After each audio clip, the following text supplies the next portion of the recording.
Now it's time for part 3 of my Arrow video collection video. Then we have The Exterminator. This is a movie that I actually revisit. You know, it's not necessarily one of the strongest films Arrow have released, but it's definitely one of the most accessible. This is basically a revenge movie, which was a bit of a kind of a Death Wish rip-off at the time.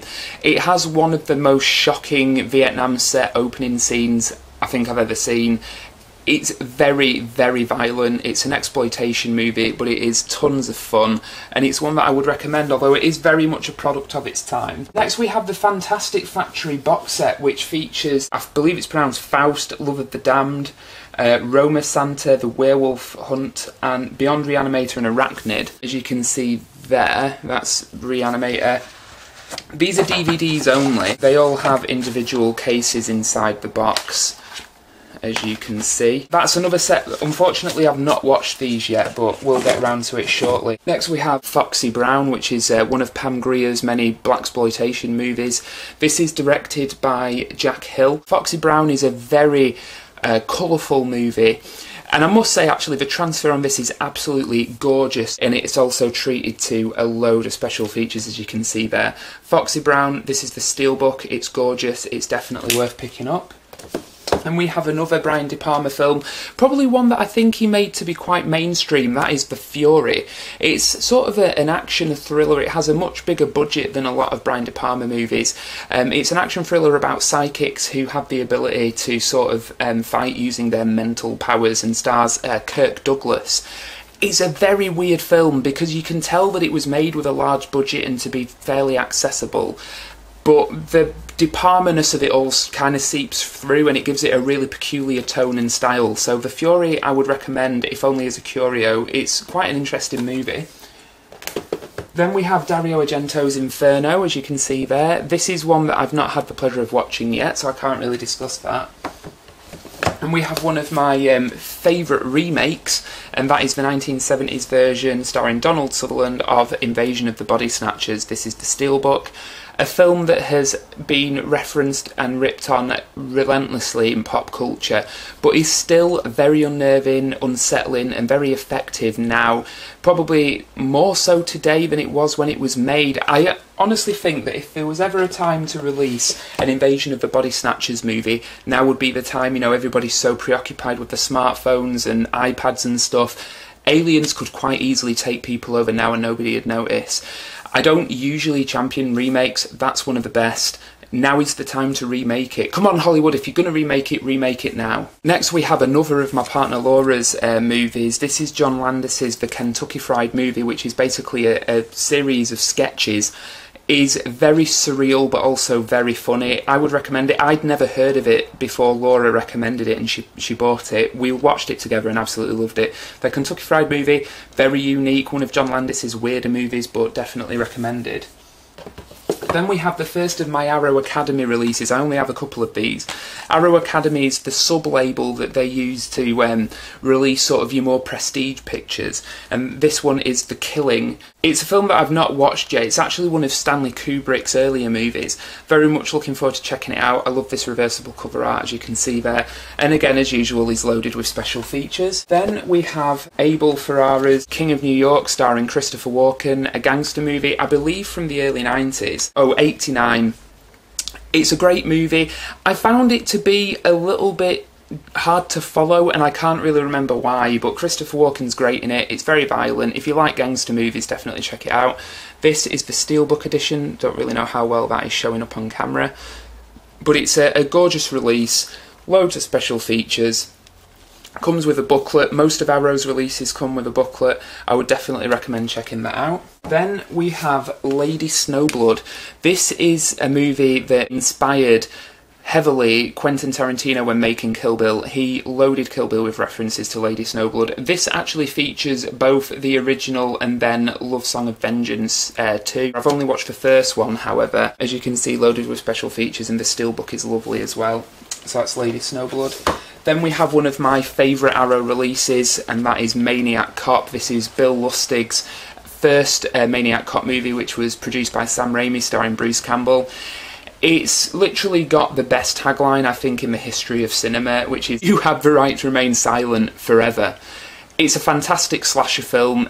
its style, the way that Bill Lustig directs this and shoots this, actually transcends the genre. It's gorgeous. Arrow have given it the 5-star treatment with a poster and everything. That is the normal edition.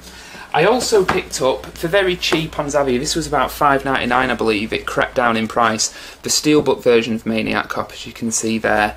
And no, in case you're wondering, unfortunately it didn't feature Arrow's golden ticket, which I was very upset about.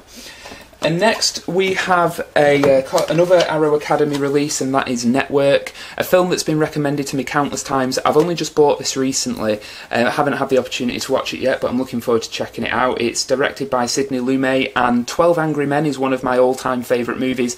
I'm very much looking forward to checking out Network. A lot of people say it's his best. Then we have another Brian De Palma movie, and that is Obsession, which he made as a sort of an homage to Hitchcock's Vertigo, which is one of my favourite Hitchcock movies. And apparently, according to, I believe it's in an article about this movie, that it was made in the time, you know, before VHS, and because Vertigo had disappeared from cinemas and he would never get the opportunity to watch it again, he made his own version of it called Obsession. It very much follows the same blueprint as Vertigo, but is a great film in its own right. I would definitely recommend it. This comes with a script as well, as you can see there. So yeah, Obsession, great movie, another of De Palma's underrated films. I love it. We've then got another Wes Craven movie, which is The People Under the Stairs. Very 90s, is a horror film tied with a lot of social commentary. I loved it, I thought it was great. It's such a peculiar movie, however, but Wes Craven injects enough social commentary and humour in it to give it a very unique tone and edge. So The People Under the Stairs I would recommend. And we've got another De Palma film. It's actually his rock musical, Phantom of the Paradise. This is the Steelbook edition. I've unfortunately, because I've only bought this very recently, I've not had the opportunity to watch it yet, but having checked out the transfer very briefly, it's absolutely gorgeous. Arrow did a great job restoring this. And as usual, it is absolutely loaded. All of that paragraph, that's special features.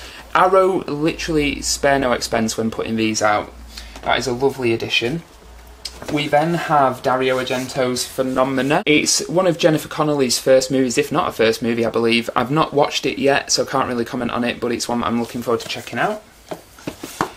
Then we have one of my all-time favourite Christmas movies, Silent Night, Deadly Night, which is a slasher film, but actually kind of transcends its own limitations and is a really genuinely good movie in its own right, about a psychopath Santa. Such a great cover as well there, as you can see. I really love this movie, and I watch it every December. Every December I have a run-up to Christmas movie watching. I watch a Christmas movie every day. This is one I always check out. It's one of my favourites. I love that film. Then we have another De Palma film, Sisters, which is just a terrific film. I really love it. It's another sort of murder thriller, paranoid kind of thriller that De Palma did. Features one of the best uses of split screen I've ever seen. I absolutely love it. It's when a murder's taking place, but it splits the screen to the view from across the street, and it's just a fantastic film. Goes to some very weird places in the third act, but I love it. Brian De Palma, just one of my favourite filmmakers. Next we have an Arrow set that's actually just gone out of print, which is Society. We'll have a little bit of a more in-depth look at that. So I will go through Society fairly quickly, because I know a lot of people have done unboxings of this set. It actually went out of print, so I had to pay over the odds for this on eBay, but having watched the film, I really enjoyed it. I'm a fan of your sort of cult 80s body horror. This is very much in that vein. It's directed by Brian Yuzna, who did Bride of Re-Animator. He actually produced the first Re-Animator, went on to direct some great horror movies. This is one of his best, though, and it's a gorgeous set. I don't know whether or not you can tell, but it's actually a sort of embossed card case. There's the back, which lists the special features, and it comes with, we've got like a little digibook here which houses the discs. You've got a DVD and Blu-ray, as you can see there. Also comes with a booklet, as well as an invitation to Society, and one of Arrow's cards which shows upcoming releases. Arrow are actually really clever with those cards as well. You've actually got people collecting those as well as the sets themselves. So that's the digibook which houses the movie, and it also comes with a graphic novel as well, which I haven't read yet. But as you can see there, it's one of Arrow's more recent releases, and is a gorgeous set. If you get the opportunity to pick it up, I would recommend it. Then we've got Street Trash. This is another one I've not checked out yet. I bought it for a couple of quid in FOP. Then we have Dario Argento's Terror at the Opera, another I haven't checked out yet. I think this might have been another FOP purchase, which is sat on the shelf. I'm ashamed of myself. I really need to catch up with some of these. And we have another absolutely gorgeous set from Arrow, which I'll show briefly. My good friend Sam, the Lucha Media Geek on YouTube, did a very in-depth video with this, which I will link you to below. And that is the Texas Chainsaw Massacre 2. A very underrated sequel. It's very much a kind of a live-action cartoon. Tobe Hooper did not try to emulate the style of his original. He did something completely different with the sequel. A lot of people didn't like it at the time. I think it's very underrated. Arrow have given it the 5-star treatment, but like I say, I will link you to Sam's video so you can check out his in-depth review of that set. Then we have an early Michael Mann movie, which is Thief, starring James Caan.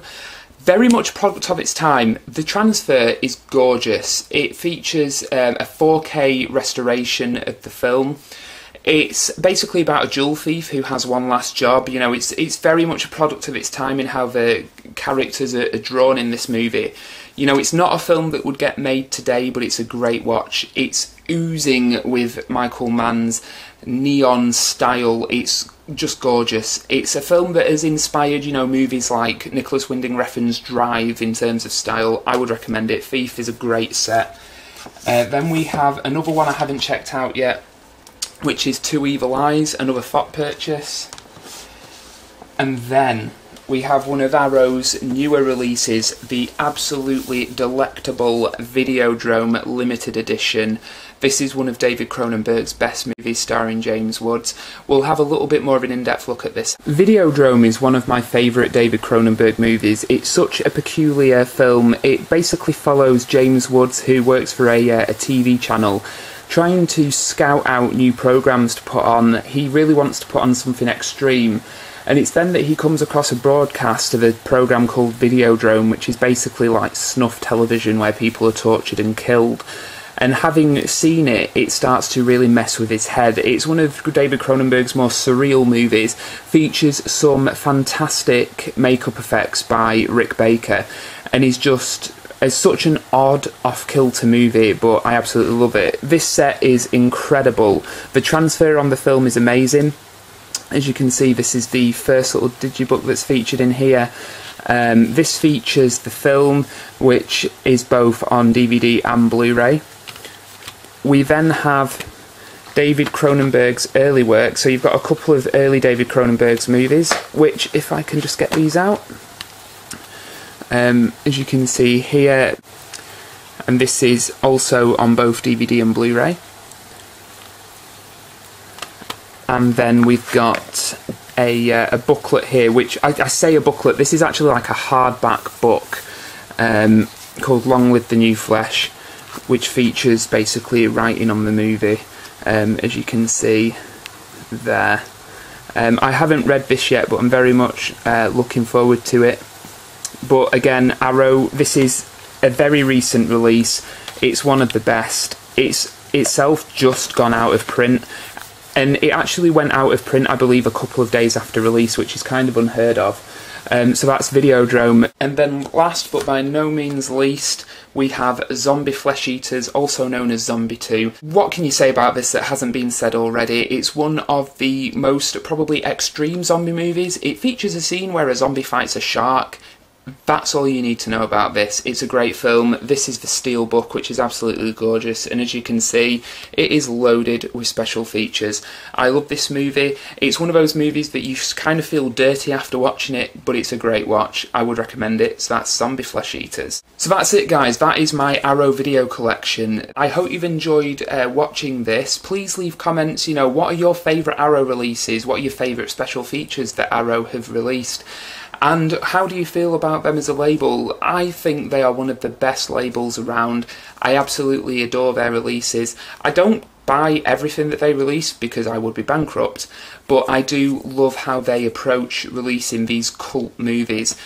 Please, Arrow, if you're watching this, keep up the good work, and thank you everyone for watching. Please subscribe, and I'll catch you later.